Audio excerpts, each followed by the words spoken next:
பாகிஸ்தான் தலைநகரான இஸ்லாமாபாத், ராவல்பிண்டியில் இந்தியா ஏவுகணை தாக்குதலை நடத்தி வருகிறது. இந்திய நகரங்கள் மீதான ட்ரோன் தாக்குதலுக்கு பதிலடி கொடுக்கும் விதமாக இந்தியா இந்த தாக்குதலை முன்னெடுத்திருக்கிறது. இதுகுறித்து நம்முடன் பேசுவதற்காக முன்னாள் ராணுவ உளவுத்துறை அதிகாரி சுப்பிரமணியன் அவர்கள் நம்மோடு இணைப்பில் இருக்கிறார். சார் வணக்கம்.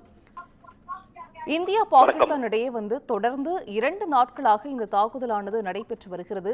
இந்தியா பதிலடி தாக்குதல் மட்டுமே நடத்தி வந்த நிலையில தற்பொழுது அதிரடி தாக்குதலுமே முன்னெடுத்திருக்கிறாங்க.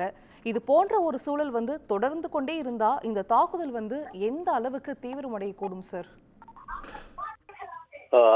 குமுதம் நேயர்கள் அனைவருக்கும் வணக்கம். ஆக்சுவலா இந்தியா இன்னும் ஒரு ஃபுல் ஃபிளெஜ்டு அட்டாக் நம்ம ஆரம்பிக்கலைங்க. நம்ம இது மட்டும் பண்றது எல்லாமே ரிட்டாலியேஷன் அட்டாக், கைனடிக் மெத்தட்ல நம்ம அட்டாக் தான் பண்ணிட்டு இருக்கோம். வேற எந்த இடத்துலயும் நம்ம ஒரு ஃபர்ஸ்ட் டைம் அட்டாக்ஸ் பண்றதில்ல. இப்ப நீங்க நேத்துல இருந்து பார்த்துச்சுன்னா ஒரு பாகிஸ்தானோட ஒரு 500 ட்ரோன்ஸ் இந்தியாவில் அட்டாக் பண்ணிருக்குது. அந்த 500 ட்ரோன்ஸ்ல 99.9% ட்ரோன்ஸ் நம்ம நியூட்ரலைஸ் பண்ணிருக்கோம் மிட் ஏர்லயே. இது நம்மளோட மிகப்பெரிய அச்சீவ்மெண்ட். அது இல்லாம இன்னைக்கு ஒரு வெரிஃபைட் ரிப்போர்ட்ஸ் என்னன்னா ஒரு 3 பாகிஸ்தானோட ஏர்ஃபோர்ஸ் ஃபைட்டர் கிராஃப்ட் இது பண்ணிருக்காங்க, டெஸ்ட்ராய் பண்ணிருக்காங்க. இங்க அது இல்லாம நேத்து இவங்க பாகிஸ்தான்காரங்க நம்மளோட ரெசிடென்ஷியல் ஏரியாவையும் ரிலிஜியஸ் சைட்ஸையும் நம்மளோட ஆர்மி கேம்ப்ஸ் மேலேயும் நேற்று அட்டாக் ஆரம்பிச்சாங்க சாயங்காலம் 8:30 மணியில இருந்து.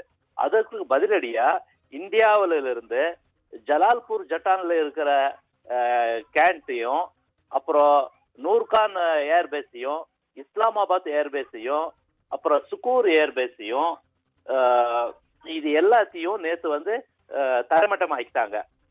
இதெல்லாம் நடந்ததுக்கு அப்புறம் இஸ்லாமாபாத்தோட மேயர் அவர்கள் அடுத்த 48 ஹவர்ஸ்க்கு இது இஸ்லாமாபாத் அண்ட் சரௌண்டிங் ஏரியாவில் எந்த பெட்ரோல் பம்பும் இருக்காது, எல்லாமே ஷட் டவுன் பண்ண சொல்லியிருக்காங்க.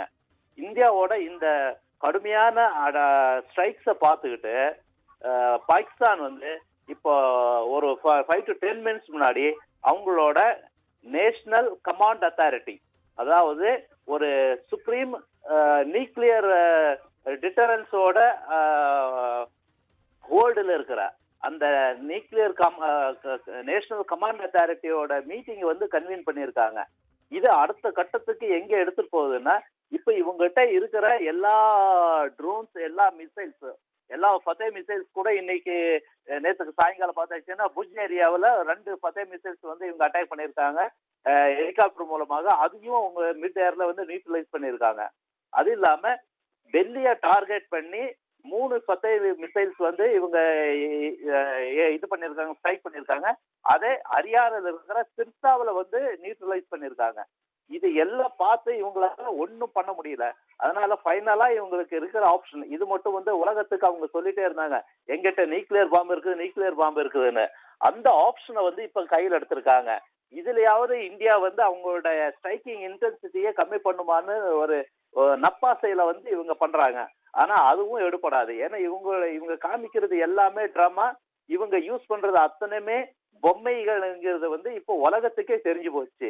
இப்போ வேறு வழி இல்லாம இதையும் ஒரு மொரால் ஃபியர் கிரியேட் பண்றதுக்காக இந்த நேஷனல் கமாண்ட் அத்தாரிட்டி இப்போ மீட்டிங் கால் பண்ணிருக்காங்க.